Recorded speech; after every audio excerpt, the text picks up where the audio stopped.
that's a really interesting one there, coming from Mr. John Fashanu.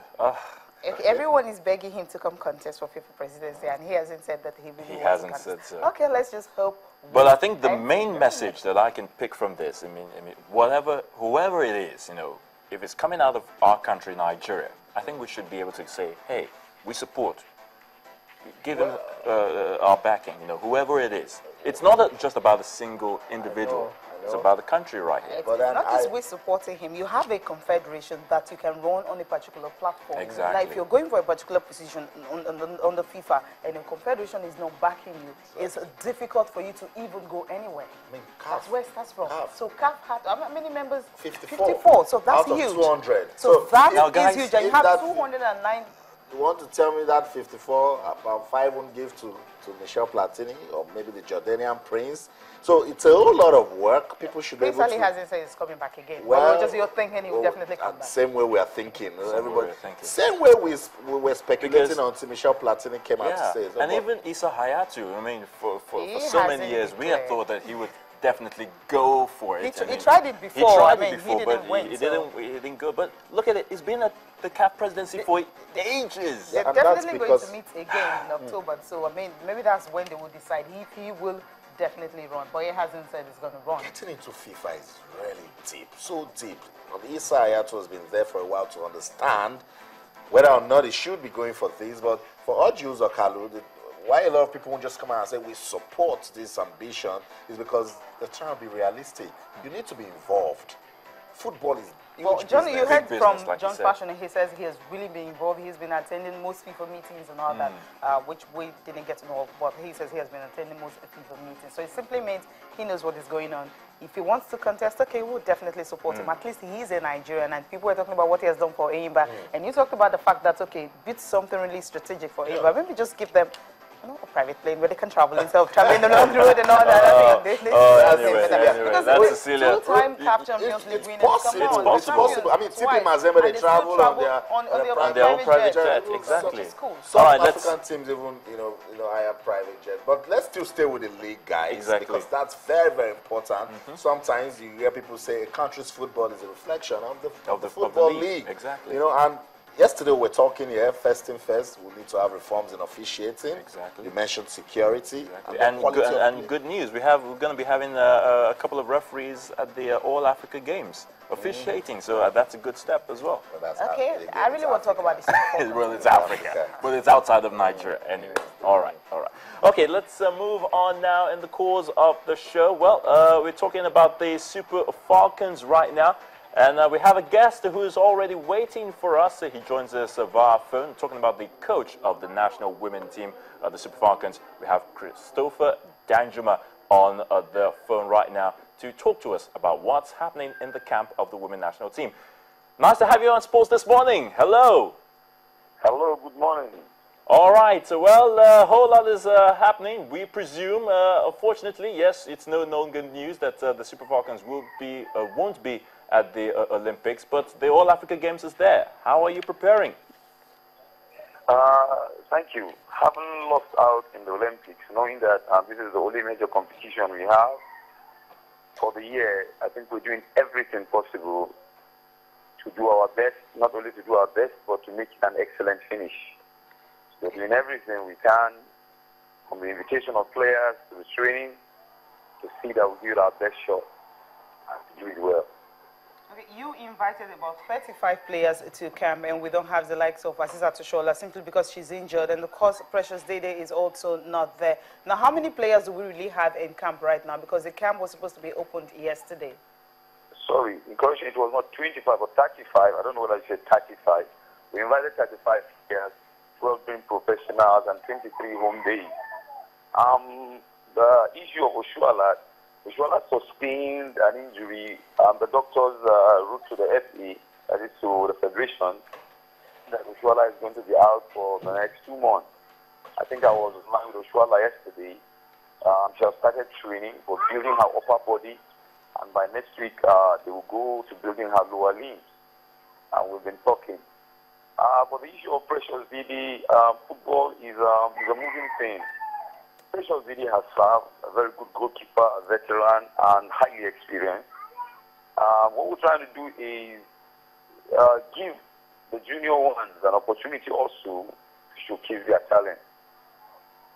Okay, do we have players in camp right now? How many do we have?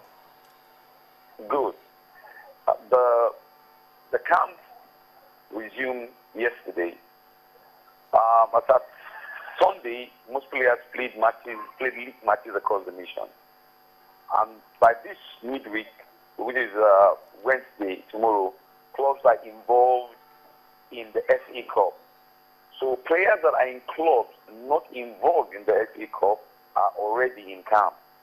So we're expecting immediately after the FA Cup players that are on the list to join the rest in the camp. Secondly, the foreign-based players are to come in later at an agreed date with their clubs, which we've been working and securing and we're progressing. Having said that, we have, I think, 9 players presently whose club are not involved in the FA Cup, Division Cup. Okay, Coach, these are not really good times for the Super Falcons. Let's go back to that game in Equatorial Guinea. What lessons did the ladies get from losing that game? Well, there is actually nobody that goes into a game and want to lose. And definitely you put everything, all your cards, and believing everything is going to be right. At the 86th minute, we know that the plan is if it's a 2-2, if it ends at 2-2, Nigeria wins. If it ends at the 1-0, we took a lead from the beginning. I would not say it is as if the ladies got something wrong.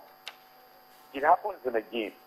One person loses concentration, and if the other team takes a chance, then your team is down. So it just happened. It just happened. They didn't get it. They could hold on till the 86th minute. Then I wouldn't force them for that or anything. It could happen. But nobody said it should happen. Yes, that's it. Okay, finally, what's your target for the All-African Games? Of course, Austin was talking about the fact that the only thing that's actually good enough for Nigerians because they failed to qualify for the Olympics is the gold. Yeah. Good. Yeah, I'm trying to say something here that maybe I've come to people say, why do you rely on professionals and the rest? The team that went to the last AWC was a team that was grown from 2013 to present day that got to the World Cup. You could see cohesion, you could see continuity. Now we are not getting the services of 7 starters in that team. And that was what happened to us in Equatorial Guinea.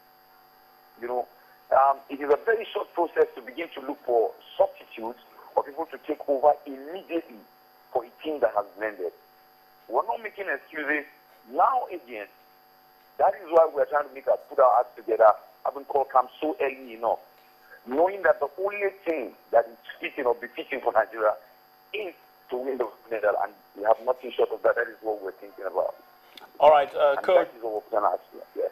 All right, Coach, let's now go into the All-Africa Games proper. Nigeria is in Group A, and we'll be playing the likes of the host nation Congo, of course, Tanzania, and Cote d'Ivoire. Well, it's going to be a hostile reception, no doubt, when we play the host nation Congo. How are the girls getting themselves prepared for that? I mean, what's going to be the motivating factor? Because the first game, definitely it has to go well. If you lose the first game, you're in big trouble. Yes. Our last experience in Equatorial Guinea, playing against a home crowd, I think will have helped us. It will help the psyche of our players. Knowing that we're going to play the host nation, we need to up, which we are doing, our psychological balance. And surely, that's the match that we must win. You win the first match in a group stage, you know your balance is won and gone, you qualify. Okay. Okay, thank you so much, Coach, for speaking to us. We appreciate it. Thank you. All the best with the team. So, Cecilia just confirmed it that now is the time to do it for not just Nigeria, but for the brand of the team. Exactly. Definitely. You're not in the Olympics, but you have a chance to redeem yourselves at the All-Africa Games. So, and like you said, the lessons of Equatorial Guinea, that should be a motivating factor, especially when they play a Congo in that first game.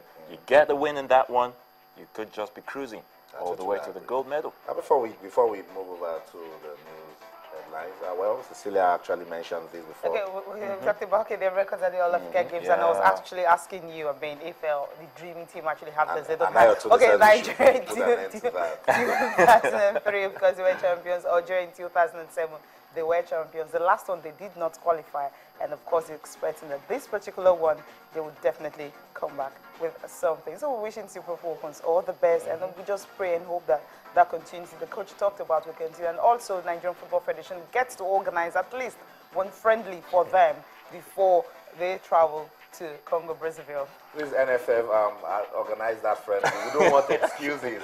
Cecilia is I like the word please. Yes, because Cecilia is already looking for excuses. So no excuses. Give them a friendly game. Let them get ready for the All Africa Games. Just also let our viewers that you can be part of the discussion. Remember, our feedback mechanism does not change. On Twitter, we're channels_sports. And on Facebook, we're channels. So we're getting loads of messages as regards Ojus Okalu's FIFA presidency ambition. And that's it on your screen, channels_sports, and on Facebook or channels-sports. Now, you can be part of the program by just using the hashtag League Development or Women's Football or the hashtag FIFA Presidency. Repeat that again. The hashtag League Development, so we're talking about Women's Football, the Super Falcons, and then FIFA Presidency. So if you get to talk to us with those hashtags, we will be reading your messages right here on the program. So let's just quickly take this message before we go to the headlines. And this one is from Omowumi Fred Amadu. He says, did Sepp Blatter do anything significant for his nation football before becoming FIFA's president? He's trying to say, well, we're saying Ojus Okalu should get private jets. Sepp Blatter was the Secretary General of FIFA before he became, for several years under Joe Avalanche.